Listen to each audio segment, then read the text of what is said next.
So yesterday we have discussed about inertia. Inertia क्या है? Inertia क्या है? A tendency of an object to remain in a state of rest or to remain in a state of motion until an external unbalanced force applied on it to change its behavior or nature, है ना?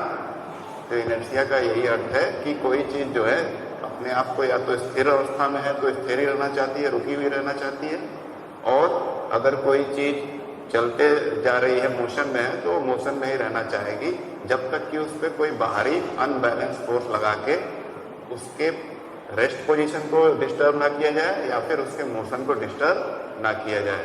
तो उसी के हम लोग कुछ example समझ रहे थे, डेली लाइफ एग्जाम्पल्स। उसी में अगला जो एग्जाम्पल है, when a motor car makes a sharp turn, जैसे कि आप कभी जाते होंगे गाड़ियों से ट्रेवल करते हुए, कार से, बाइक से, तो कहीं टर्न आता है, शार्प टर्न, ठीक ना? तो वहाँ ऑलमोस्ट हाफ सर्कल टाइप का मतलब एक टर्न आता है। तो वहाँ पे जब टर्न लेता है गाड़ी, तो आप जो है गाड़ी जिस दिशा में टर्न लेता है उसके अपोजिट दिशा में आपका बॉडी चला जाता है। ऐसा क्यों होता है? क्योंकि हमारा जो बॉडी था वो गाड़ी के साथ साथ लीनियर मोशन में था।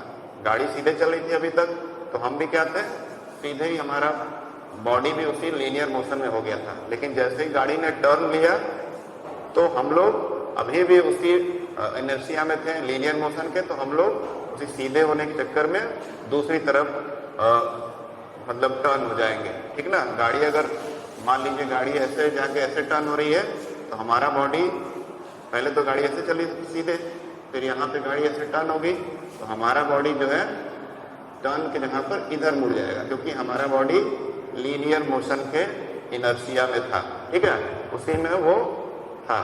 तो इसी वजह से हम लोग महसूस करते हैं, देखते हैं डेली लाइफ में कि जब भी गाड़ी टर्न लेती है तो जिस दिशा में गाड़ी टर्न लेती है उसके अपोजिट दिशा में हमारा बॉडी का पोजीशन हो जाता है, because we were in the state of inertia of in a linear motion, ठीक है। हम लोग गाड़ी के साथ सीधे सीधे चल रहे थे, लेकिन गाड़ी अचानक अपना फोर्स अनबैलेंस उसका हुआ, उसने टर्न लिया, लेकिन हम लोग अभी भी उसी इनर्शिया में है, सीधे लीनियर मोशन वाले में। दैट्स वाई हम लोग दूसरी दिशा में मुड़ जाते हैं, हमारा बॉडी उस तरफ हो जाता है, ठीक।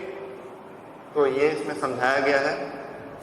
और ये अनबैलेंस फोर्स कहाँ से लग रहा है? जो ब्रेक्स या इंजन की हेल्प से टर्न लिया जा रहा है, तो वो वहाँ पर अनबैलेंस फोर्स का काम कर रहा है, ठीक है। Change engine to change the direction of motion of the motor car. वो जो इंजन है वो उस मोटर कार का, बस का, व्हीकल का जो भी है, उसके पोजीशन को या उसके मोशन को चेंज कर रहा है अलग डायरेक्शन में, ठीक।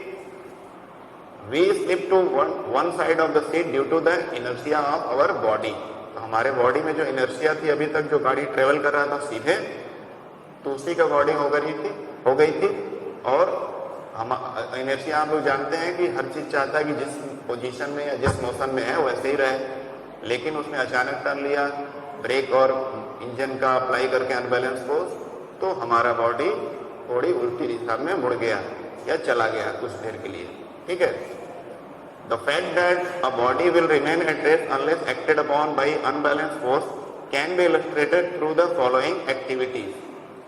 जो unbalanced force है, जो कोई भी ऑब्जेक्ट रेस्ट में है, एकदम रुका हुआ है, या फिर कोई ऑब्जेक्ट चले जा रहा है, मोशन में है, तो उसके पोजीशन को या उसके मोशन को चेंज करने के लिए एक अनबैलेंस फोर्स लगाना जरूरी है। क्योंकि बैलेंस फोर्स रहेगा तो ऑब्जेक्ट तो मूव करेगा ही नहीं, या तो एकदम कांस्टेंट वेलोसिटी से मूव करेगा, जैसा गैलीलियो ने बताया था। हालांकि वो प्रैक्टिकली इम्पॉसिबल है, वो ये भी बोले थे, ठीक है। क्योंकि बैलेंस फोर्स यानी कि कोई भी ऑब्जेक्ट मूव ही ना करे। लेकिन उन्होंने बोला था अपने मार्बल बॉल के एक्सपेरिमेंट में कि जो बॉल एकदम एक स्पीड से गिरे जा रही है एक इंक्लाइन प्लेन से, तो वो बैलेंस फोर्स की वजह से, but practically it is not possible.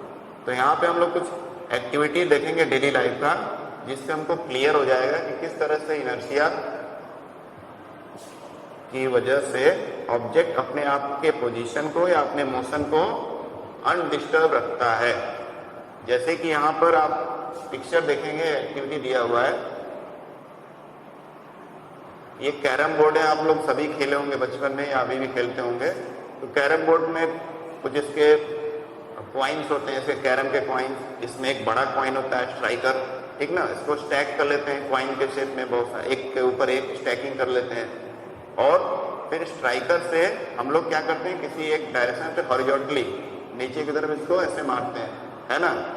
तो क्या होता है कि स्ट्राइकर जैसे ही नीचे वाले जो कॉइन है इस कैरम के कॉइन को स्ट्राइक करता है तो उसका पोजीशन हट जाता है, क्योंकि इसके मोशन की वजह से, इसके फोर्स की वजह से कौन सा, किसका पोजीशन चेंज हुआ है, इसका। बाकी सब ऊपर वाले पे तो फोर्स लगा नहीं, तो बाकी सब ऊपर वाले सारी जो गोटियां हैं या जो भी इसके कैरम के कॉइन्स हैं वो वहीं पे गिर जाएंगे, वहीं पे रह जाएंगे, और ये जो मेन जिसपे वो स्ट्राइक किया है स्ट्राइकर, उसका पोजीशन चेंज हो जाएगा, है ना। तो ये सब अपने रेस्ट पोजीशन में थी, तो वो ये सारी गोटियां तो वहीं पे आकर रुक गई, लेकिन जिसपे फोर्स लगा है, जिस गोटी पे स्ट्राइक किया उसने, वो गोटी डिस्प्लेस हो जाएगी, अपने पोजीशन से हट जाएगी, उसका इनर्शिया वो नहीं रहेगा, है ना। तो ये दिखा रहा है कि सारे कॉइन्स जो कैरम के हैं अपने आप को रेस्ट में रखे हुए हैं, लेकिन जब हम लोग स्ट्राइक करते हैं, फोर्स लगाते हैं, अनबैलेंस फोर्स, ज़्यादा फोर्स लगाते हैं, तो क्या होता है कि जिस पे स्ट्राइक किया उसका पोजीशन चेंज होता है बिकॉज ऑफ अनबैलेंस फोर्स, और वो इनर्शिया ऑफ रेस्ट के पोजीशन में इनर्शिया ऑफ मोशन में आ जाता है कुछ देर के लिए। जबकि जिस पे स्ट्राइक नहीं किया, जो हिट नहीं किया, जिन गोटियों पे स्ट्राइक नहीं हुआ है, वो अनडिस्टर्ब रहती हैं और वापस अपने ओरिजिनल पोजीशन पे आ जाती हैं, जैसे ही एक गोटी जिस पे स्ट्राइक हुआ वो हटता है, ठीक ना। तो ये अच्छा सिंपल सा एग्जाम्पल है जिससे हम लोग इनर्शिया के समझ सकते हैं कि किस तरह ऑब्जेक्ट अपने रेस्ट पोजीशन में या फिर अपने मोशन में कंटिन्यू रहना चाहता है। अब अगला एक्सपेरिमेंट है, ये वाला भी शायद आप लोग कभी किए होंगे या देखे होंगे, तो इसको हम लोग करके देख लेते हैं, ज़्यादा बेटर रहेगा। इसमें पहले समझ लेते हैं क्या किया गया है, या फिर पहले कर लेते हैं फिर समझते हैं क्या हुआ है। जैसा कि यहाँ आप देख रहे हैं, हेलो, ये ग्लास है, कांच का ग्लास, ट्रांसपेरेंट, ठीक, और ये कार्डबोर्ड मैंने फाड़ा है, छोटा सा, ऑलमोस्ट रेक्टेंगुलर शेप का है, ताकि इसके जो माउथ है ग्लास का उससे थोड़ा बड़ा रहे, ठीक ना, और इक्वल साइज का लगभग होना चाहिए, ये नहीं कि टेढ़ा मेढ़ा रहेगा तो सही से एक्सपेरिमेंट नहीं हो पाएगा। तो ये हो गया, और एक मैंने 1 रुपये का कॉइन लिया है, इसमें तो 5 रुपीज़ का कॉइन बोला है, कोई भी कॉइन ले सकते हैं, ठीक। ऐसा ऑब्जेक्ट लें जिसका जो शेप एंड साइज थोड़ा सा परफेक्ट रहे, ठीक। तो मैंने एक ग्लास लिया खाली और एक कार्डबोर्ड लिया, इसको एकदम सही पोजीशन पे रख दिया, है ना, और एकदम सेंटर में एक कॉइन रख दिया। देख लेते हैं पोजीशन से सेंटर कहाँ है, ठीक है। अब मैं इस कार्डबोर्ड को क्या करूंगा, हाथ को अपने स्थिर रखना है मुझे, और कार्डबोर्ड को हिट करूंगा, ठीक है। तो कार्डबोर्ड तोड़ गया और कॉइन इसमें आ गया। तो इसका अर्थ क्या हुआ कि जब हम लोग कार्डबोर्ड को हिट कर रहे हैं तो जो कॉइन था और कार्डबोर्ड दोनों ही इनर्शिया ऑफ रेस्ट में थे, यानी स्थिर अवस्था में थे। लेकिन जैसे मैंने कार्डबोर्ड को हिट किया तो केवल कार्डबोर्ड पे मैंने अनबैलेंस फोर्स लगाया, ज्यादा फोर्स लगाया, तो कार्डबोर्ड मोशन में आ गया, लेकिन मैंने कॉइन को तो हिट किया नहीं था, तो वो अपने इनर्शिया ऑफ रेस्ट में ही रहना चाहता है, तो दैट्स वाई कॉइन वही रह गया और नीचे गिर गया और कार्डबोर्ड मोशन में आके आगे चला गया, ठीक है ना। तो यही इसमें समझाया गया है। आई होप आप लोगों को क्लियर हो गया होगा। तो ये कुछ सिंपल से एग्जाम्पल है जिनसे आप करके घर पर आप समझ सकते हैं किस तरह से इनर्शिया हर ऑब्जेक्ट में होता है, और वो अपने स्टेट को ऑब्जेक्ट वैसा ही हमेशा रखना चाहता है, चाहे मोशन में रखना चाहे या फिर रेस्ट में, जब तक कि उसको कोई बाहरी अनबैलेंस फोर्स मतलब ज़्यादा फोर्स लगाकर उसको डिस्टर्ब ना किया जाए, उसके पोजीशन या उसके मोशन को डिस्टर्ब ना किया जाए, ठीक है। तो ये हो गया। अब आगे बढ़ते हैं,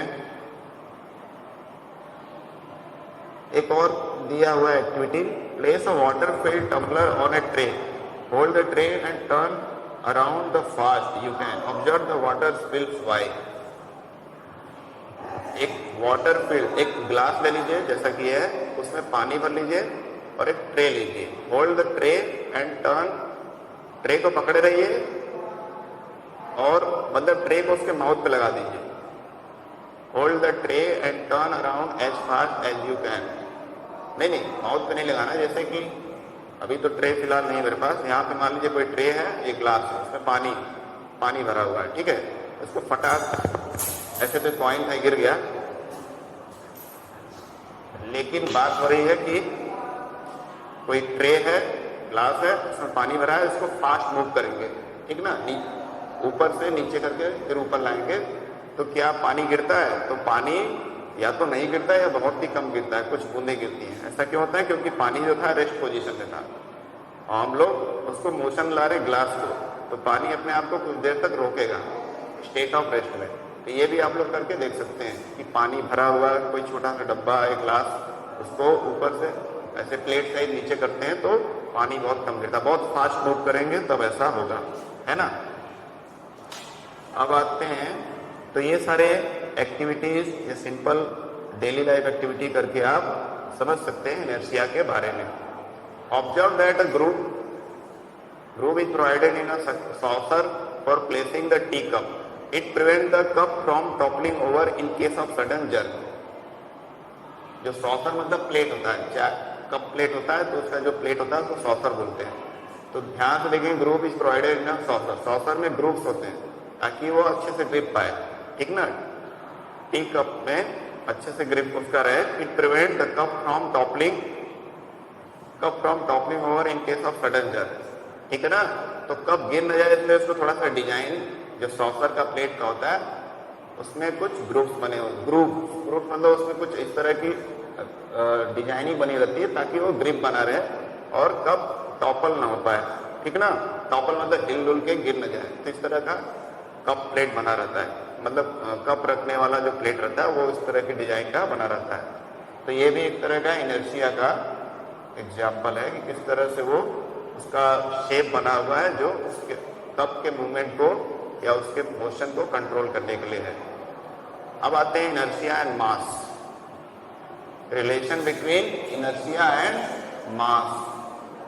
इनर्शिया और मास के बीच में क्या रिलेशन है, इसके लिए ये जानने के लिए हम लोग को कुछ एक्टिविटी सोचनी पड़ेगी या देखनी पड़ेगी अपने डेली लाइफ से। जैसे क्या दिया हुआ स्टेट, जैसा कि हम लोग जान रहे हैं कि बार बार कोई चीज के मोशन को या किसी चीज के पोजीशन को चेंज करने के लिए कोई फोर्स, एक्सटर्नल फोर्स लगता है। At rest tend to remain at rest, कोई चीज अगर रेस्ट में है तो अपने आप को tends to remain at rest, अपने आप को रेस्ट में ही रखना चाहेगी, रुकी है तो रुकी हुई रहना चाह रही है। If it is moving it tends to keep moving, और कोई चीज या कोई ऑब्जेक्ट अगर मूव कर रहा है तो मूव भी करता चाहेगा, ठीक है। ये इनर्शिया की टेंडेंसी है, प्रॉपर्टी हर ऑब्जेक्ट में जो होती है। This property of an object is called inertia. Simple सा बात ये बार बार बता रहा है जो हम लोग समझ चुके हैं कि कोई ऑब्जेक्ट रेस्ट में है तो रेस्ट में ही रहना चाहेगा, रुका हुआ ही रहना चाहेगा, और कोई ऑब्जेक्ट मोशन में है तो मोशन में ही चलते जाना चाहेगा। दिस इज द टेंडेंसी और property of any object which is known as inertia. Okay, do all object और bodies have the same inertia? क्या सभी ऑब्जेक्ट में एक ही अमाउंट में या इक्वल अमाउंट में इनर्शिया होता है? ये थोड़ा सोचने की बात है। जैसे कि एक छोटा सा कप हो गया या कॉइन हो गया, जैसे अभी हम लोग किए एक्सपेरिमेंट, या फिर बड़ा सा कोई ऑब्जेक्ट हो गया बहुत भारी भरकम, तो क्या सभी में इनर्शिया का अमाउंट इक्वल होगा, बड़ा होगा, मतलब सेम होगा? तो इसको देख, ये एक अच्छा क्वेश्चन आया माइंड में। We know that it is easier to push an empty box than a box full of books. अब आप लोग एक्सपीरियंस किए होंगे कि कोई मान लीजिए कोई बॉक्स है, उसमें या फिर बाल्टी है, बाल्टी में पानी भरा है, तो उसको पैर से अगर धकेलेंगे तो वो पानी से भरा हुआ बाल्टी जो है थोड़ा ज्यादा फोर्स लगाएंगे तब धकेलाएगा या पुश होगा, अदरवाइज वो वहीं पर रहेगा, है ना। लेकिन अगर खाली बाल्टी उसको हल्का सा भी किक करेंगे तो गिर जाएगा। ये आप महसूस किए होंगे, यानी दोनों के इनर्शिया में चेंज है, क्योंकि हर ऑब्जेक्ट में इनर्शिया होता है। तो भरी हुई बाल्टी में इनर्शिया ज्यादा थी, इसलिए वो अपने पोजीशन को रोकने में ज्यादा देर तक सक्षम थी, कैपेबल थी। लेकिन जो खाली बाल्टी है उसकी इनर्शिया काफी कम थी भरी हुई बाल्टी से। इसी तरह यहाँ दिया है कि एक बॉक्स है, उसमें बहुत सारी बुक्स भरी हैं, तो उसको अगर पुश कर रहे हैं या पुल कर रहे हैं तो उसमें बहुत मेहनत लग रही है, एफर्ट लग रहा है या फोर्स लग रहा है, और काफी मेहनत के बाद भी वो हिल नहीं रहा है या थोड़ा बहुत उसका पोजीशन चेंज हो रहा है। लेकिन एक खाली बॉक्स है तो उसको इजीली हम लोग उठा के यहाँ से वहां कर सकते हैं या पुश कर सकते हैं। तो ये हम लोग डिफरेंस देख रहे हैं। और कोई एग्जाम्पल हम लोग देखा जाए, अगर हम लोग फुटबॉल को किक करें, फुटबॉल को पैर से किक करते हैं तो वो फ्लाई करता है, उड़ने लगता है और दूर जाकर गिरता है ना। If you kick an stone, अब जितना बड़ा फुटबॉल है उतना बड़ा एक स्टोन है, पत्थर चट्टान का टुकड़ा है, अब उसको किक करेंगे क्या हुआ, अपने पैर का तो एकदम हो जाएगा सत्यानाश, है ना। और साथ में पैर को चोट लगेगा अलग, और वो तो कहीं हिलने वाला नहीं है पत्थर। तो ये भी हम लोग देख रहे हैं कि सेम साइज का फुटबॉल है और सेम साइज का एक स्टोन है। तो फुटबॉल किक कर रहे हैं पैर से तो उड़ के चला जा रहा है दूसरी जगह, लेकिन अगर बड़े से सेम साइज के पत्थर को अगर किक कर रहे हैं तो पैर टूटेगा अलग और वो मूव भी नहीं कर रहा है। ये कुछ एग्जाम्पल देखकर आपके माइंड में कुछ खटक रहा होगा कि आखिर ऐसा क्यों हो रहा है। हार्डली वही स्टोन के बारे में बोल रहा है कि बहुत मुश्किल से मूव करता है। We may in fact get an injury in our foot, हमारे पैरों में चोट भी लग सकती है व्हाइल डूइंग सो, ऐसा करते समय। सिमिलरली इन एक्टिविटी 9.2 इंस्टेड क्या दिया है आगे, हाँ जैसे कि दिया है कि जो एक्टिविटी हम लोग कर रहे थे क्वाइन वाला अभी, तो उसमें 5 रुपए के क्वाइन की जगह अगर हम लोग 1 रुपए का क्वाइन यूज करें तो हम देखेंगे कि फोर्स का अमाउंट कम लगेगा।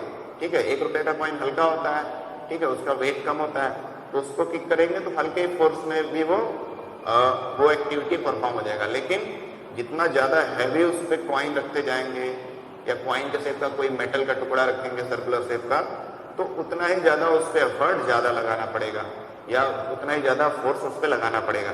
Force that is just enough to cause an small car to pick up a large velocity with will produce a negligible change in the motion of a train. जैसे कोई cart है, cart मतलब बैलगाड़ी या कोई ऐसा गाड़ी है जो जानवरों से खींच के चलता है, घोड़ा गाड़ी या बैलगाड़ी, उस पर जो फोर्स लग रहा है वो काफी कम है अगर कंपेयर करें उतना ही अगर कोई ट्रेन को खींचना हो। ट्रेन को खींचने में तो बहुत ज्यादा फोर्स लगेगा, है ना, और उसके कंपेरिजन में जो बुलक कार्ट है, बैलगाड़ी है या घोड़ा गाड़ी है, उसमें एनर्जी या एफर्ट, मेनली एफर्ट या फोर्स बहुत कम लगेगा। ठीक ना, ट्रेन को हाई स्पीड में मतलब ट्रेन चल रही है उसको पुल करके खींच करके उसका स्पीड बढ़ाना है तो बहुत ज्यादा फोर्स लगेगा, जबकि कार्ट में बहुत कम एफर्ट या फोर्स लगाएंगे तो उसमें वेलोसिटी बहुत तेजी से बढ़ जाएगा, है ना। जैसे कि यहाँ बोल रहा है कि ट्रेन में अगर वही मोशन या उसके वेलोसिटी में चेंज लाना है, बहुत ज्यादा वेलोसिटी उसका बढ़ाना है, उसकी स्पीड वेलोसिटी गति को बढ़ाना है, तो बहुत नेग्लिजिबल हो जाएगा, क्योंकि जितना फोर्स हम लोग बैलगाड़ी पे लगा रहे हैं उतने फोर्स से अगर ट्रेन पे पुश करेंगे या पुल करेंगे तो वो वेलोसिटी जनरेट नहीं हो पाएगा उसमें। ठीक ना। अब ओवरऑल क्या समझा रहा है, this is because in comparison to the car the train has much lesser tendency to change its state of motion ना। तो जो अगर दोनों को कंपेयर करें बैलगाड़ी या ट्रेन का, तो जो बैलगाड़ी है, कार्ट है, comparison to cart the train has much lesser tendency. Train में जो टेंडेंसी अपना वेलोसिटी चेंज करने की बहुत ही कम है। ट्रेन अगर बहुत तेज चल रही है तो उसको बैलगाड़ी को जिस फोर्स से रोका जाएगा उतने फोर्स से ट्रेन को रोकेंगे तो कुछ फायदा तो है नहीं, वो रुकेगा नहीं, क्योंकि ट्रेन में जब मोशन है तो उसकी टेंडेंसी मोशन में रहने की ज्यादा है, यानी उसकी इनर्शिया ऑफ मोशन ज्यादा है, और बैलगाड़ी में ही उतनी टेंडेंसी नहीं है अपने मोशन को रोकने की, क्योंकि उसमें थोड़ा ही फोर्स लगाएंगे तो वो रुक जाएगी, लेकिन ट्रेन नहीं रुकेगी, है ना। ये हो रहा है। Accordingly we see that the train has more inertia than cart. इससे हम लोग को क्लियर होता है कि ट्रेन में इनर्शिया ज्यादा है और कार्ट में, बैलगाड़ी में कम है ना। क्लियरली हैवियर और more massive object offer larger inertia. इन सारे एग्जाम्पल से हम लोग को एक बात क्लियर हो गया कि जो चीज बहुत ज्यादा हैवी है, जिसका मास बहुत ज्यादा है, उसमें इनर्शिया बहुत ज्यादा होता है। ठीक ना, वो चीज अपने पोजीशन को या अपने मोशन को काफी हद तक मेंटेन करके रखती है। अगर रेस्ट में तो रेस्ट में रहेगी, और अगर किसी हाई स्पीड में है तो हाई स्पीड में ही रहेगी, जल्दी स्लो नहीं होगी। जैसा कि ट्रेन कार का देखें हम लोग, या फिर कॉइन वाला एग्जांपल देखें, है ना। Quantitatively the inertia of an object is measured by its mass. अगर क्वांटिटी के हिसाब से देखें तो किसी भी ऑब्जेक्ट का इनर्शिया जो है उसके मास से मेजर किया जाता है कि कोई ऑब्जेक्ट का मास क्या है, उसका द्रव्यमान क्या है, कितना वो भारी भरकम है। We may thus relate inertia and mass as follows. तो इनर्शिया और मास के बीच में क्या रिलेशन है वो हम लोग कंक्लूड कर सकते हैं स्टेटमेंट से। Inertia is the natural tendency of an object to register change in state of motion और स्टेट ऑफ रेस्ट। ये हम लोग बार बार समझते आ रहे हैं। और फाइनली एक बार फिर समझ लेते हैं कि इनर्शिया का मतलब कोई भी ऑब्जेक्ट का टेंडेंसी, उसकी कैपेबिलिटी जो वो अपने पोजीशन को, अपने रेस्ट पोजीशन को मेंटेन कर सके, या फिर अपने मोशन को मेंटेन कर सके, उसको रजिस्ट कर सके, रोक सके। ठीक है। The mass of an object is the measure of its inertia. और ये सारी इनर्शिया की जो टेंडेंसी किसी ऑब्जेक्ट में आती है या रहती है वो उसके मास पे डिपेंड करती है। जितना ज्यादा मास रहेगा ऑब्जेक्ट का, उसमें इनर्शिया की टेंडेंसी उतनी ही ज्यादा होगी। ठीक है। अब आते हैं, ये कुछ क्वेश्चन है, इसको आप देखते रहिएगा प्रैक्टिस के लिए, मैं बाद में डिस्कस करूंगा। आगे आते हैं हम लोग नेक्स्ट टॉपिक पे, सेकेंड लॉ ऑफ मोशन। तो फर्स्ट लॉ ऑफ मोशन तो हो गया clear, inertia.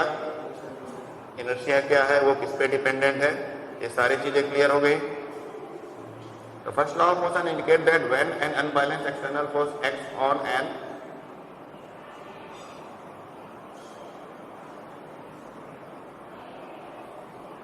object, its velocity changes, that is the object gets an acceleration. We would now like to study how the acceleration of an object depend on the force applied to it and how we measure a force, है ना। तो किस तरह से हम लोग देखते हैं कि किसी चीज पर अगर अनबैलेंस फोर्स लगाते हैं किसी ऑब्जेक्ट पर, तो कैसे उसकी वेलोसिटी चेंज होती है और उस ऑब्जेक्ट में एक्सेलरेशन आ जाता है, वो एक्सेलरेट करने लगता है due to change in its velocity over a period of time. We would now like to study how the acceleration of an object depend on the force applied. अब हम लोग समझेंगे आगे इस टॉपिक में कि किस तरह से जो किसी चीज पर अगर अनबैलेंस फोर्स लगा रहे हैं तो उसमें एक्सेलरेशन हो रहा है जनरेट, ठीक है, और वो एक्सेलरेशन किस तरह से फोर्स पे डिपेंडेंट है, किस तरह फोर्स और एक्सेलरेशन के बीच में रिलेशन है, उसके बारे में हम लोग इसमें समझेंगे। Let us recount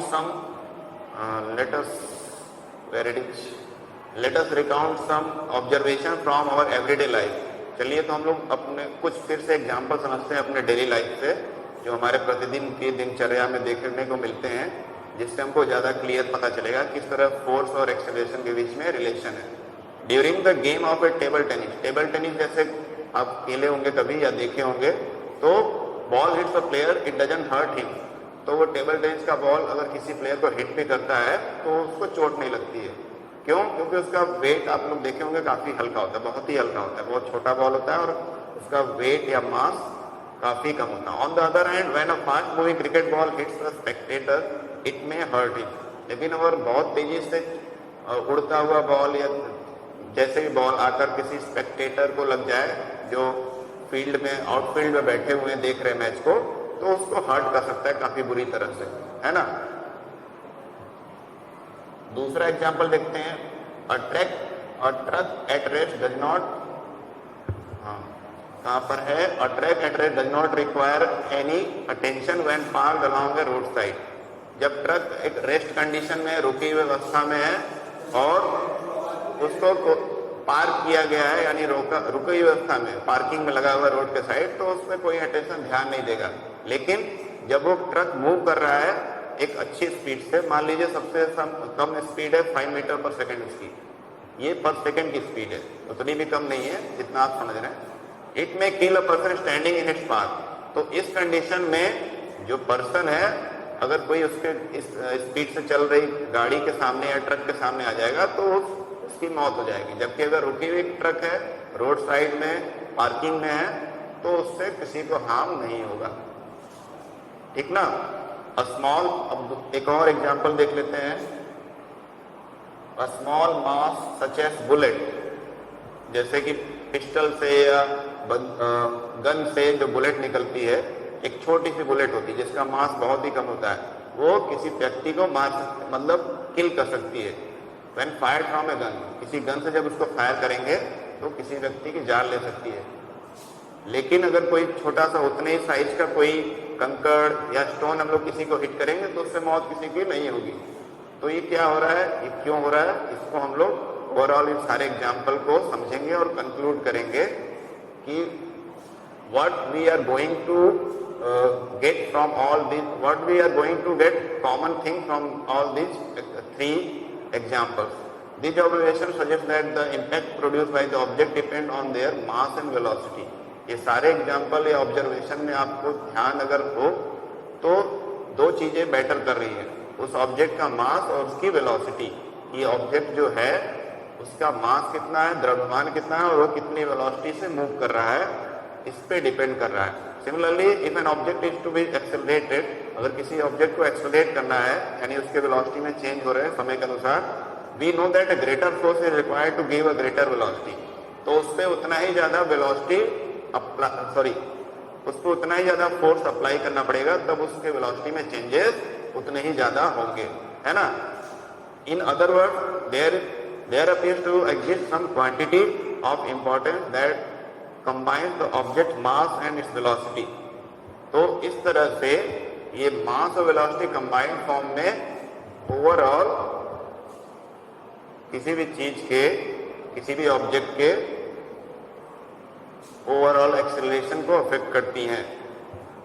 exist some quantity importance that combines the object mass and velocity. तो मास एंड वेलोसिटी दोनों ही बहुत ज्यादा इंपॉर्टेंट है।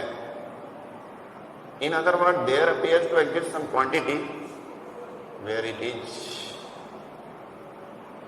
वेट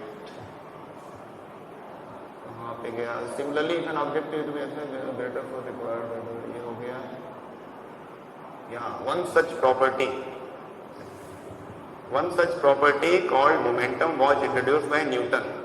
तो इसी प्रॉपर्टी को जहां पर मास और वेलोसिटी दोनों का कंट्रीब्यूशन हो और उसकी वजह से काफी हम लोग को चेंजेस देखने को मिले, तो वो उसके लिए एक टर्म यूज किया गया न्यूटन के द्वारा जिसको बोलते हैं मोमेंटम, ठीक ना। मोमेंटम, द मोमेंटम को स्मॉल लेटर p से डिनोट किया जाता है, ठीक है। इसका सिंबल है of an object is defined as the product of its mass and velocity. जब किसी ऑब्जेक्ट का मास और वेलोसिटी का प्रोडक्ट मल्टीप्लिकेटिव प्रोडक्ट होता है, जब प्रोडक्ट में मतलब मल्टीप्लाई होता है, दोनों मल्टीप्लाई होंगे तो वो मोमेंटम के बराबर होंगे, ऐसा न्यूटन ने बताया है एक मैथमेटिकल कंक्लूजन दे करके, ठीक ना। तो ये फार्मूला है momentum is equal to product of mass and velocity. Product of mass and velocity means multiplicative result of mass and velocity. इसी को ये सिंबल से इन्होंने दिखाया, प्रोडक्ट मोमेंटम को p से, मास को m से और वेलोसिटी को v से, ठीक है। तो p is equal to m into v, ये मोमेंटम का फार्मूला है, ठीक। तो किसी भी ऑब्जेक्ट में जो चेंजेस आ रहे हैं, वो किसी चीज को हर्ट कर रहा है, तो वहां पे मास और वेलोसिटी दोनों ही डिसाइड कर रहे हैं वो उसके स्ट्रेंथ पर, ठीक ना।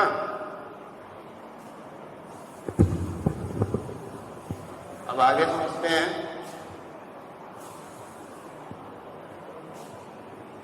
आगे momentum has both direction and magnitude.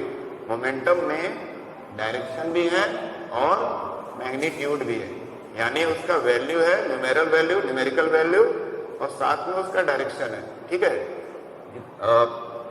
यानी दोनों चीजें हैं, तो एक इस तरह का क्वांटिटी हुआ वेक्टर क्वांटिटी, ठीक ना।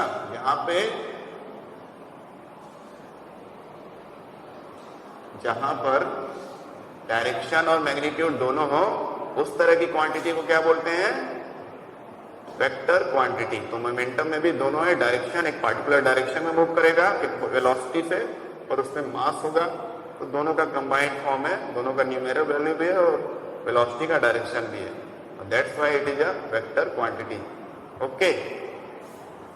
अब आगे इसके बारे में थोड़ा समझ लेते हैं। If direction is the same as that of the velocity, जिस डायरेक्शन में वेलोसिटी या ऑब्जेक्ट मूव कर रहा है जिस वेलोसिटी से, उसी डायरेक्शन में इसका मोमेंटम का भी डायरेक्शन होगा, है ना। The SI unit of momentum is, momentum का अगर फार्मूला हम लोग देखें तो अभी हम लोगों ने पढ़ा था P equal to m into v, है ना। मास का हमारा यूनिट क्या होता है, केजी, किलोग्राम, एसआई यूनिट। ऐसे तो बहुत सारे यूनिट इसके हो सकते हैं, ग्राम, सेंटीग्राम, मिलीग्राम, लेकिन एसआई यूनिट ले रहे हैं। वेलोसिटी का एसआई यूनिट क्या होता है, मीटर पर सेकेंड। सो इन दोनों का प्रोडक्ट निकालेंगे तो किलोग्राम मीटर पर सेकेंड। तो ये हमारा मोमेंटम का यूनिट हो गया, kilogram metre per second. This is the SI, standard unit of momentum. Since the application of an unbalanced force bring a change in its velocity of an object, it is therefore clear that a force also produces a change of momentum. तो जैसा कि हम लोग जान रहे हैं कि एक अनबैलेंस फोर्स जब किसी ऑब्जेक्ट पे लगता है तो उसके वेलोसिटी में चेंज लाता है, ठीक है। वो जिस डायरेक्शन में मूव कर रहा है किसी पार्टिकुलर वेलोसिटी के साथ, उसमें चेंज आता है बहुत सारा, ठीक है। और जिससे क्या होता है, उसके मोमेंटम में भी चेंज आता है। अब आगे देख लेते हैं। लेट अस कंसीडर,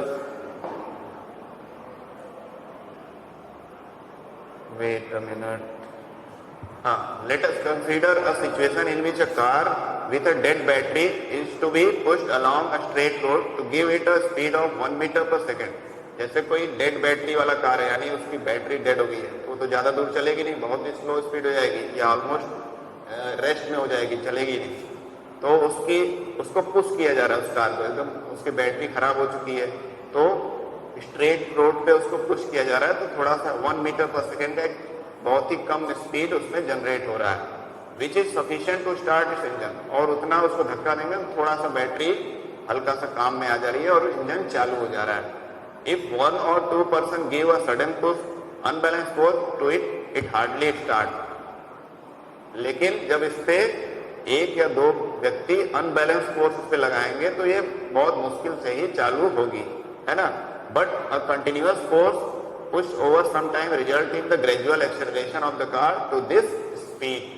तो कहा क्या जा रहा है इसमें, यहाँ समझने की बात यह है, यहाँ पे ये समझने की बात है कि जब एक कार है, मान लेते हैं ये कार है, केवल मान लेते हैं, दिस इज रफ डायग्राम।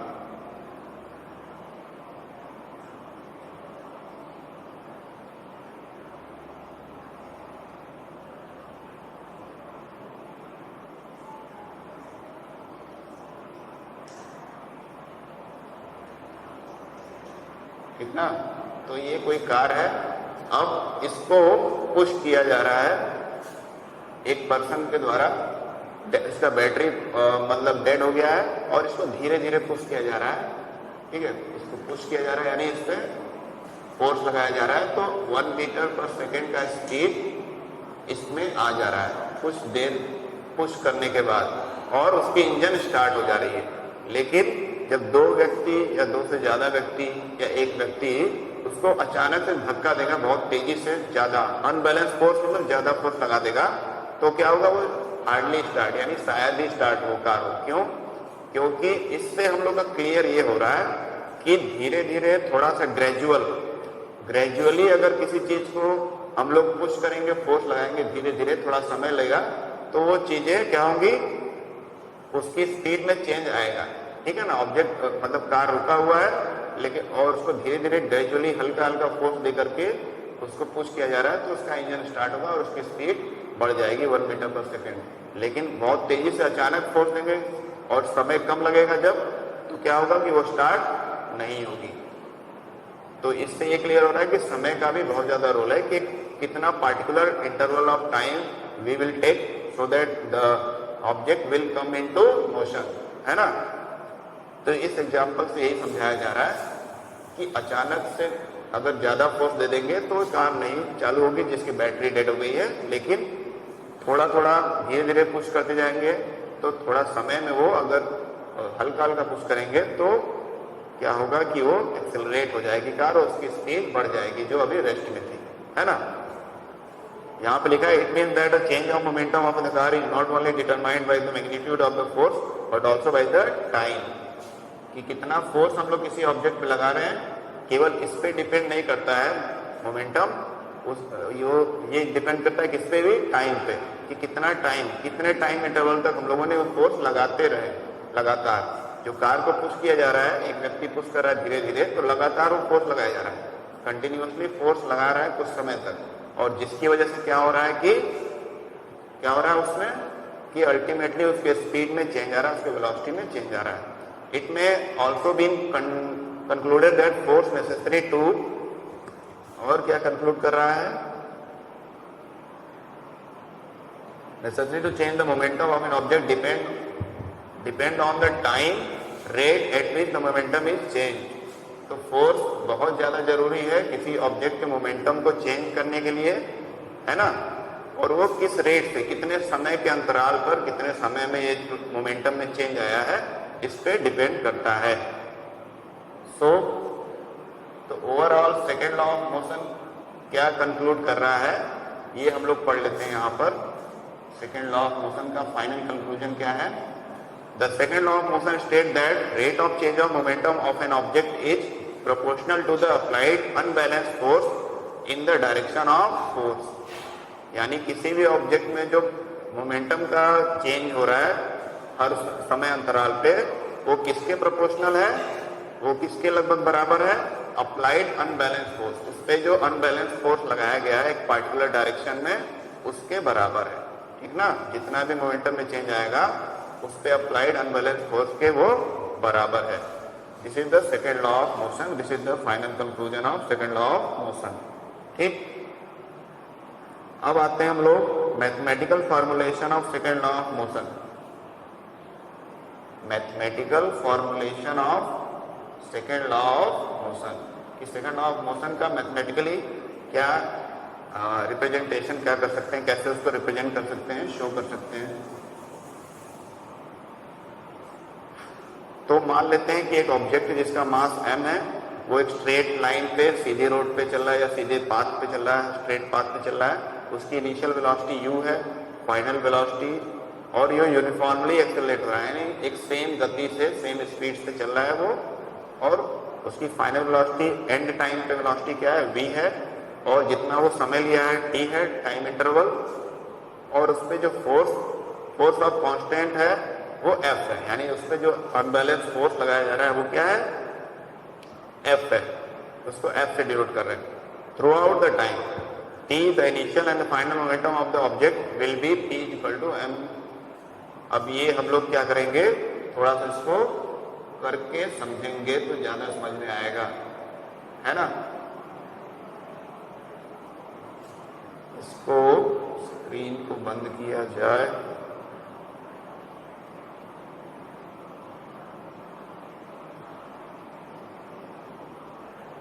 या फिर इसको मैं साइड में अगर करके बताऊं तो आपको समझ में आए। जैसे कि मोमेंटम जो होगा ऑब्जेक्ट का, फोर्स तो स्टार्टिंग में भी लगेगा और एंड में भी लगेगा। तो स्टार्टिंग इनिशियल मोमेंटम को PI लिख देते हैं, PI equal to mass into u, initial velocity, m into v होता है मोमेंटम का फार्मूला। तो ये हमारा इनिशियल मोमेंटम का, PF लिख देते हैं फाइनल मोमेंटम के लिए, m इंटू v, ये फाइनल मोमेंटम हो गया। Change in momentum, change in momentum यानी मोमेंटम में जो परिवर्तन हुआ है इनिशियल से फाइनल वेलोसिटी में जो चेंजेस हुए उसके अकॉर्डिंग, तो चेंज इन मोमेंटम को डेल्टा p से लिख सकते हैं, ठीक ना, delta p, delta for difference, ठीक। तो यानी इन दोनों का चेंज करेंगे, या फिर इसको लिख सकते हैं delta p equal to PF minus PI, momentum at final position minus momentum at initial position. अब इसका वैल्यू रख देते हैं mv माइनस mu, ठीक है। इसमें मास कॉमन है, मास ऑब्जेक्ट का तो वही रहेगा, उसमें कोई चेंजेस तो आने नहीं है, केवल उसके वेलोसिटी में चेंज हो रहा है। तो m कॉमन ले लिए, v माइनस u, ये हो गया rate of change of momentum, change in momentum, ठीक ना। ये मोमेंटम में चेंज हमारा निकल गया। अब rate of change of momentum, rate word जो रेट आता है, रेट का मतलब होता है किस दर से, कितने टाइम इंटरवल के गैप पे वो चेंजेस हो रहा है, यानी यहाँ टाइम भी इंक्लूड जाएगा। तो rate of change of momentum देखते हैं यहाँ पर, rate for changes over a period of time, तो रेट उसमें डिनोट किया जाता है। तो rate of change of momentum, rate of change of momentum, rate of change of momentum यानी डेल्टा पी अपॉन टी, यानी टाइम के अकॉर्डिंग जो चेंज हो रहा है, टाइम इंटरवल के गैप के अकॉर्डिंग। तो m minus v minus m into v minus u upon t, कितने समय अंतराल पे क्या चेंजेस हो रहा है मोमेंटम में, उसको rate of change of momentum बोलते हैं। तो इस पूरे वैल्यू को टी से, टाइम से डिवाइड कर दिए तो हमको पता चलेगा कि कितने टाइम इंटरवल पे मोमेंटम में क्या चेंजेस हुए हैं, है ना, क्योंकि टाइम भी स्पेंड हुआ होगा इनिशियल से फाइनल पोजीशन में जाने में ऑब्जेक्ट के, तो ये हुआ है जैसा कि यहाँ आप देख सकते हैं। और यहाँ पे इक्वल टू साइन नहीं लगाना है, थोड़ा सा गलती मेरे से हो गया है, कहीं भी इक्वल टू नहीं लगाना है फिलहाल, ये प्रोपोर्शनल है, ठीक ना, ये प्रोपोर्शनल है, डेल्टा पी प्रोपोर्शनलिटी साइन है, ये टी आप यहाँ समझाने के मैंने लगा दिया, यानी डेल्टा पी का जो भी वैल्यू है ये उसके अपॉन टी है, ठीक है। ये प्रोपोर्शनलिटी साइन क्या है, यानी यहाँ पर ये इसके बराबर चल रहा है ना। अब अगले स्टेप में क्या होगा, और रेट ऑफ चेंज ऑफ जो मोमेंटम होता है वो किसके बराबर होता है। अब पहले तो क्या करेंगे, यहाँ पे देख लीजिए, इनिशियल मोमेंटम फाइनल मोमेंटम दोनों का सब्ट्रैक्शन किया है, दोनों के बीच में डिफरेंस निकाला, फिर rate of change of momentum यानी टाइम से इस वैल्यू को डिवाइड कर दिया, और ये प्रोपोर्शनलिटी अभी भी कंटिन्यूअस है। फिर अप्लाइड फोर्स, जो ये rate of change of momentum आया है वो जो है फोर्स के बराबर है, जितना भी किसी चीज के मोमेंटम में चेंज आता है वो इसके अनबैलेंस फोर्स या फोर्स जो लगाया गया उसके बराबर है। तो इसको रिप्लेस करते हैं F से, तो इसको रिप्लेस कर देंगे F से, F is proportional to M into v minus u upon t, ठीक है, अपॉन टी, ये हो गया। उसके बाद अब ये प्रोपोर्शनलिटी साइन रिमूव करने के लिए मैथमेटिकली आप समझेंगे, तो प्रोपोर्शनलिटी साइन हटाने के लिए एक कांस्टेंट वैल्यू इसमें पुट करना पड़ता है इक्वेशन में, ठीक है। तो F is equal to k into m v minus u upon t, ठीक है। तो ये प्रोपोर्शनलिटी कांस्टेंट है हमारा के, समझ गए। ये प्रोपोर्शनलिटी को हटाने के लिए किसी इक्वेशन से we have to put a constant value k, उस कांस्टेंट वैल्यू को कोई भी सिंबल से दिखा सकते हैं, लेकिन मोस्टली कैपिटल लेटर के से ही दिखाया जाता है या स्मॉल लेटर के से, ठीक। अब आगे क्या करना है, एक मिनट में इसको स्क्रीन को बंद करूं। अब आगे क्या करना है, ये आगे हमारा F इज इक्वल टू, यहाँ पे नहीं, F is equal to small k M into v minus u upon t. और जैसा कि हम लोग जानते हैं पिछले चैप्टर में पढ़े मोशन के, कि since we know that A is equal to acceleration is equal to v minus u upon t, है ना। एक्सेलरेशन का यही वैल्यू होता है, acceleration is equal to rate of change of velocity, यानी वेलोसिटी में जो चेंजेस हो रहे हैं over a period of time, यही होता है। तो इस पूरे वैल्यू को हम लोग ये जो है इसको a लिख करके रिप्लेस कर सकते हैं, है ना। तो अब क्या हो गया formula, F is equal to k into m into a, ये फार्मूला बन गया। और हमेशा जो कांस्टेंट होता है मैथमेटिकली उसका वैल्यू 1 होता है या 1 मान लिया जाता है, तो इसके वैल्यू को 1 मान लेंगे, तो इसके वैल्यू को 1 मान लेंगे, wait constant K is equal to 1 when, लिख देते हैं व्हेन। ओहो ये आ गया बीच में, चलिए कोई बात नहीं। तो when constant K is equal to 1, F is equal to M into A। तो this is our main formula for the second law of equation. Force is always equal to the product of mass and acceleration. किसी भी चीज पर जो फोर्स लग रहा है, अनबैलेंस फोर्स या बैलेंस फोर्स, वो किसका प्रोडक्ट होता है? उस ऑब्जेक्ट का मास क्या है और उसका एक्सेलरेशन क्या है, वो किस गति से एक्सेलरेट कर रहा है, ठीक ना। तो ये मैथमेटिकली ये प्रूफ हम लोगों ने किया है। कांस्टेंट को हमेशा 1 मानते हैं, या फिर कुछ फार्मूले आप पढ़ेंगे जिसमें कांस्टेंट का वैल्यू मेजर किया गया है मैथमेटिकली, वो मानना पड़ता है। अदरवाइज मोस्टली इक्वेशन में कांस्टेंट वैल्यू को 1 मानते हैं, ठीक है ना। तो ये हो गया हमारा clear, force is equal to mass into acceleration. Clear है आप लोगों को ना। चलिए तो अब आगे मोबाइल को ऑन करते हैं और आगे का थोड़ा सा टॉपिक समझ लेते हैं।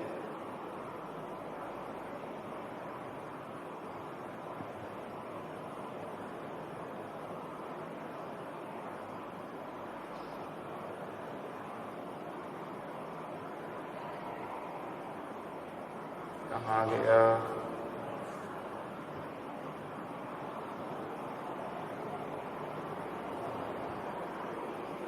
Where is the book?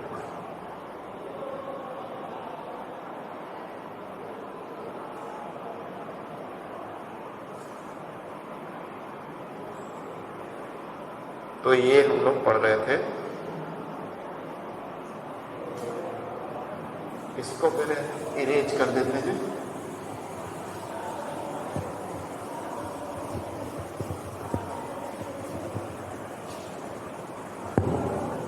तो सेकेंड लॉ ऑफ इक्वेशन का एक मैथमेटिकल इक्वेशन या फार्मूला हम लोग को मिल गया, force is equal to mass into acceleration where K is constant and which have value of 1। Okay, now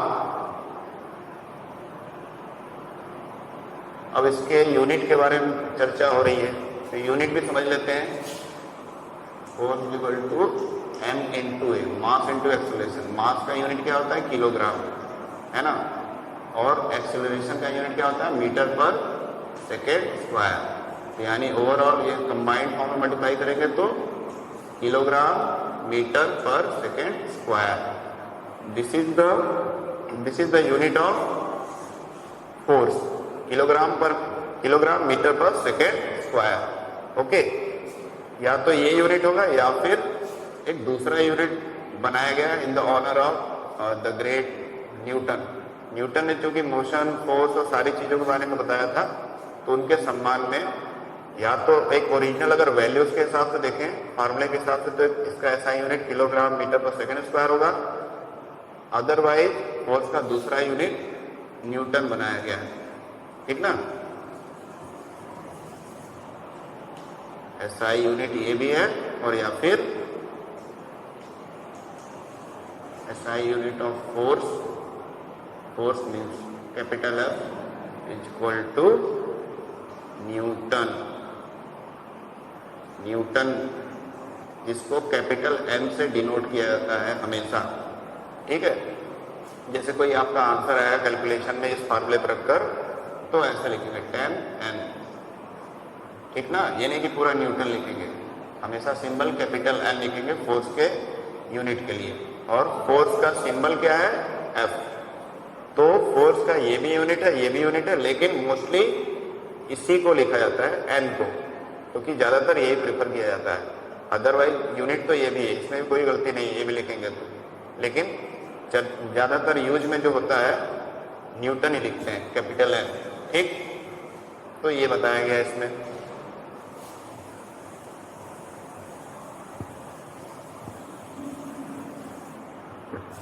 उसके आगे हम लोग देखते हैं और क्या है। ये देखिए आपको लिखा हुआ है सिंबल ऑफ न्यूटन। देखिए ये यूनिट भी है the unit of force is this kilogram metre per second square और न्यूटन, ठीक ना, और न्यूटन का सिंबल कैपिटल एन। अब आगे देख लेते हैं क्या चीजें दी हुई है। The motion give us the method to measure the force acting on which. The second law of motion give us the method to measure the force acting on object produce product of its mass and acceleration. तो second law of motion से हमको क्या मिला, एक formula F is equal to m into A, और उसकी help से हम लोग बता सकते हैं किसी ऑब्जेक्ट पे कितना फोर्स लग रहा है, ठीक ना, चाहे वो पुश के फॉर्म में हो, पुल के फॉर्म में हो, या हिट करने के फॉर्म में हो, एनी फॉर्म में हो, ठीक है, जिस तरह भी एफर्ट लग रहा है ऑब्जेक्ट पे, उसमें उस ऑब्जेक्ट का मास कितना है और कितना एक्सेलरेट कर रहा है, उसी पे डिपेंड करता है फोर्स का वैल्यू, ठीक। आइए कुछ और एग्जांपल्स से समझते हैं। ये F is equal to ma, force जो है मास और एक्सेलरेशन का प्रोडक्ट है। इसको समझने के लिए कुछ डेली लाइफ एग्जांपल देखते हैं। जैसे यहाँ दिया, the second law of motion is often seen in action in everyday life. हमारे डेली लाइफ में सेकेंड लॉ ऑफ मोशन जो है उसके बारे में हम लोग महसूस कर सकते हैं, देख सकते हैं, देखते हैं। Have you notice that while catching a fast moving cricket ball a fielder in the ground gradually pulls off his hand backward with the moving ball. तो आप देखते होंगे कि जब क्रिकेट में कैचेस वगैरह लेते हैं क्रिकेटर, तो जो बॉल आता है उसको ऐसे तुरंत नहीं कैच कर लेते हैं, तुरंत आ रहा है। हालांकि आजकल तो काफी फास्ट मूविंग क्रिकेट मैच होने लगे 2020, तो यहाँ पर तो बहुत फास्ट शार्प कैच लेते हैं। लेकिन एक जो बेटर मेथड है कैच करने का क्या है कि बॉल जब आ रहा है काफी ऊंचाई से, तो उसको डायरेक्टली ना कैच करके थोड़ा सा हाथ को ऐसे करते हैं, पीछे की तरफ ले जाते हैं, उसको समय देते हैं, है ना। तो समय देते हैं तो क्या हो जाता है कि वो जो वेलोसिटी है उस ऑब्जेक्ट का वो स्लो हो जाता है, और हमारे हाथ के हथेलियों के पंजों पर चोट नहीं लगती है ना। तो ये इसमें दिखाया जा रहा है कि क्रिकेटर जो है डायरेक्टली उस बॉल को, ऊंची बॉल जो उड़ी है हवा में, उसको डायरेक्टली कैच न करके थोड़ा समय देता है, अपने हाथ के पोजीशन को पीछे करता है, so that its velocity gate decrease and it's momentum gate decrease, and then thereafter he catches the ball which will not harm him that much in comparison to the case where he catches it directly, है ना। कि कोई ball आ रहा है उसको directly catch करेगा तो ज्यादा चोट लगेगी, उसकी हथेलियों पे घाव भी लग सकता है ज्यादा, और लेकिन उसको पीछे कर लेगा तो उस बॉल की जो वेलोसिटी है, मोमेंटम है, वो कम हो जाएगी, है ना। और जिससे क्या होगा कि पीछे हाथ करेगा तो उसको चोट कम लगेगी और आराम से वो कैच ले लेगा। तो ये एक डेली लाइफ का सिंपल सा एग्जांपल है। आप क्रिकेट मैच में ऑब्जर्व करते होंगे या खुद खेलते होंगे तो देखते होंगे कैच करते समय डायरेक्टली कैच कर रहे हैं तो हाथ के हथेली पे चोट ज्यादा लग रहा है, और हाथ को बैकवर्ड ऐसे करते हैं, कैच ऐसे आ रहा है तो ऐसे करते हैं, तो उसमें उसका मोमेंटम बॉल का कम हो जाता है, चोट कम लगती है। Doing so, the fielder increases the time during which the high velocity of the moving ball decreases to a zero. तो वही जो हाथ पीछे कर रहा है क्रिकेटर कैच करने के लिए, थोड़ा समय दे रहा है, जैसे बॉल आ रहा है ऐसे कैच करने के बाद थोड़ा सा पीछे हाथ कर रहा है, तो उससे समय मिल रहा है, बॉल का वेलोसिटी थोड़ा कम हो जा रहा है, और ऑलमोस्ट जब उसके हाथ में आ रहा है तो वेलोसिटी जीरो हो जा रहा है, तो जीरो होना ही, रुक जा रहा है बॉल, तो उससे मोमेंटम भी कम हो जा रहा है। जब मोमेंटम कम होगा तो चोट कम लगेगी। Thus the acceleration of ball is decreased and therefore the impact of catching the fast moving ball is also reduced. जो इम्पैक्ट पड़ रहा है हाथ पर कैच करने का, वो भी हाथों पे कम पड़ रहा है जब वो बैकवर्ड अपना हाथ कर रहा है, पीछे की तरफ कर रहा है। If the ball is stopped suddenly, then its high velocity decreases to zero. लेकिन अचानक से बॉल अगर बहुत तेजी से आए, जैसे आजकल फास्ट कैचेस गली पे या पॉइंट रीजन में कैचेस जो लेते हैं क्रिकेटर, तो बहुत शार्प कैच आता है, बहुत फास्ट करना पड़ता है, तो उसमें क्या होता है कि अचानक से बॉल आता है तो हाथों पे, इसलिए वो बैंडेज वगैरह क्रिकेटर लगाए रहते हैं आजकल, जिससे क्या होगा कि चोट कम लगे। अदरवाइज चोट तो बहुत ज्यादा लगेगा, क्योंकि बॉल को समय कम मिल रहा है। जब समय कम मिल रहा है तो उसका वेलोसिटी बहुत तेज होगा और अचानक से जीरो होगा, और जब पीछे करते हैं तो वेलोसिटी जो है धीरे धीरे जीरो होगा, है ना। तो अचानक से जो कैच लेते हैं डायरेक्टली हाथ पे आता है, तो वहां पे मोमेंटम बहुत ज्यादा हाई होगा। उसमें हम लोगों ने समय नहीं दिया, तुरंत कैच हाथ में आ गया, तो वहां पे चोट हमको ज्यादा लगेगी, ठीक ना। Thus the rate of change of momentum of the ball will be large. तो मोमेंटम जो है बॉल का बहुत ज्यादा हाई रहेगा, लार्ज रहेगा, large force would have to be applied for holding the catch that may hurt the palm of the fielder. इससे हाथ के हथेलियों पर चोट लगेगी, वो काफी दर्द भी करेगा। In a high jump athletic event the athlete are made to fall either on the cushion bed और ऑन अ सैंड बेड।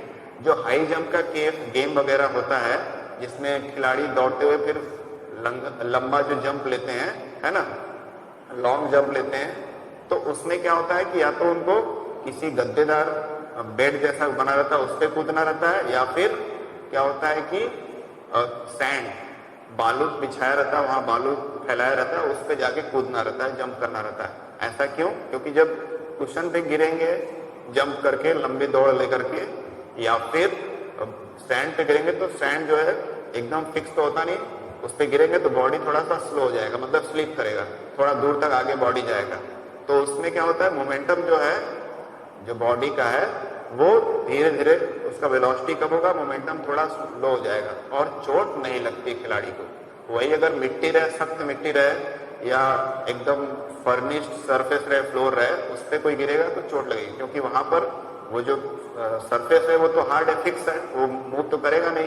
तो हमारा जो मोमेंटम जिस गति से और जो हमारा मास है उससे हम लोग दौड़ेंगे और तुरंत कूदेंगे तो जहां गिरेंगे वहीं पर रह जाएंगे और समय हमारा जो है ज्यादा नहीं लगेगा, ठीक ना।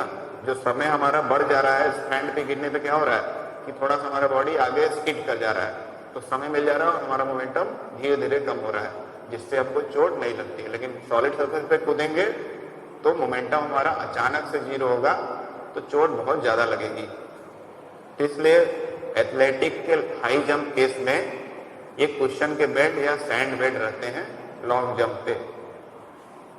This is to increase the time of the athlete fall to stop after making the jump. जब वो लंबी छलांग लगा के कूदेगा तो उसका मोमेंटम या वेलोसिटी धीरे धीरे कम होगा, है ना, और जिससे उसको चोट नहीं लगेगी। This decrease rate of change of momentum and hence the force. जिससे क्या होगा, मोमेंटम उसका चेंज होगा और ultimately force. Rate of change of momentum को क्या बोलते हैं? फोर्स बोलते हैं। तो फोर्स चेंज होगा या कम होगा और इससे क्या होगा, उसको चोट नहीं लगेगी। तो ये सब जो पूरा एक सेटअप रहता है गेम में कि किस तरह का कुशन या सैंड बेड या ये सब तैयार किया जाता है, वो इसीलिए ताकि जो खिलाड़ियों का मोमेंटम है, फोर्स है, वो कम हो जाए और उनको चोट ना लगे खेल के समय या कॉम्पिटिशन के समय। Try to ponder how a karate player breaks a slab of ice with a single blow. आप जानने का प्रयास करिए या खोजिए, सोचिए कि एक फाइनल किक में एक ही सिंगल ब्लो में, मतलब अपने हाथ से ब्लो मारता है, एक ही स्ट्राइक करता है और बड़ा सा जो बर्फ का टुकड़ा है, स्लैब है, वो टूट जाता है। तो कराटे प्लेयर ऐसा क्या करता है, उसमें क्या रीजन है, क्या उसके पीछे साइंस है, उसके पीछे किस तरह का मोमेंटम वाला कॉन्सेप्ट है, उसको समझाइए।